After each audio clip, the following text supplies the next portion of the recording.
कि नेपाल में तमाम भारतीय चैनल्स बंद कर दिए गए हैं और तर्जुमान नेपाल हुकूमत के मुताबिक भारतीय मीडिया अपनी तमाम हदें पार कर चुका है। लगाई साहब, नेपाल की हुकूमत और वज़ीर आज़म के खिलाफ एक प्रोपेगेंडा शुरू किया गया था भारतीय मीडिया की जानिब से, जिसके बाद नेपाली हुकूमत ने तमाम भारतीय चैनल्स को बंद कर दिया। बात यह है कि इंडिया नेपाल को तो एक आज़ाद खुद मुख्तार मुल्क कभी समझता ही नहीं है ना।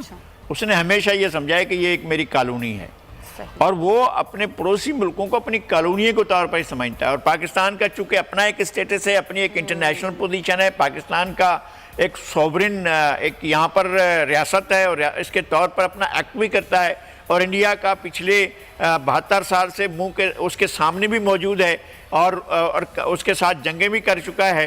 तो इंडिया को इसकी पाकिस्तान की सूरत हाल का तो इल्म है, लेकिन बाकी मुल्कों के बारे में किस तरह से नेपाल में जाकर क्या हुआ था। नेपाल में प्रेमदासा का कत्ल हुआ, पीछे तामिल्स थे और उसके अलावा सदर जयवर्धने के पार उसका पूरा दौर था। उसके बाद जो बंदरा नायके ख़ानदान के साथ जो कुछ होता रहा, कहीं ना कहीं कड़ियाँ जाकर मिलती हैं इंडिया के साथ। उससे पहले बांग्लादेश के अंदर भी उनके असरात हैं।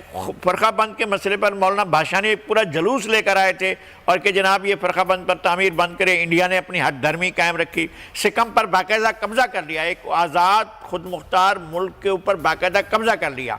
ये मणिपुर एक अलग एंटिटी है, ये कभी हिंदुस्तान का हिस्सा नहीं रहा। ये नागालैंड कभी हिंदुस्तान का हिस्सा नहीं रहा, मिज़ोरम कभी हिंदुस्तान का हिस्सा नहीं रहा, सब पर कब्जा कर चुका है। नेपाल पर भी इसी तरह कब्जा करना चाहता है और कि जनाब इसको डिक्टेट करूं। लेकिन नेपाल ने एक बेहतर एक मुतमल इख्तियार करते हुए पहला तो काम यही किया जो हमने किया हुआ है कि भाई इसके मीडिया का बाइकाट करें ना।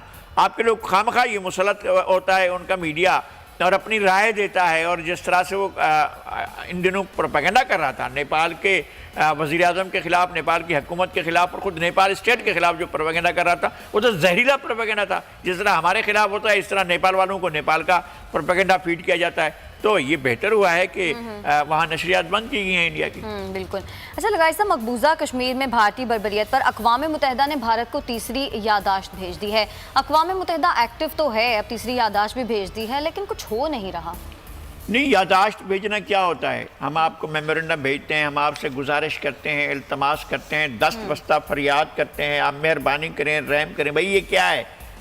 अक़वाम मुत्तहिदा सलामती कौंसिल की करारदादों पर और जनरल असम्बली की करारदादों पर अमल करे और वहाँ पर कमिटमेंट है दुनिया का कि वहाँ पर रेफरेंडम हो, वहाँ पर इस्तिसबाब राय हो, लोगों से राय ली जाए कि वो कैसे अपना मुस्तकबिल तय करते हैं। आप उस तरफ जाते नहीं हैं, आप जाते हैं कि जनाब अली के हम याददाश्त भेज रहे हैं, ज़रा मेहरबानी कर लीजिएगा, इस याददाश्त को देख लीजिएगा। वो नहीं देखता है, वो उठाकर एक तरफ फेंक देता है। ये याददाश्त वहाँ जाएगी नई दिल्ली में जब हुकूमत के बाद जाएगी, हुकूमत उठाएगी, डद्दी की टोकरी में फेंक देगी, अक़वाम मुत्तहिदा मुँह देखता रह जाएगा।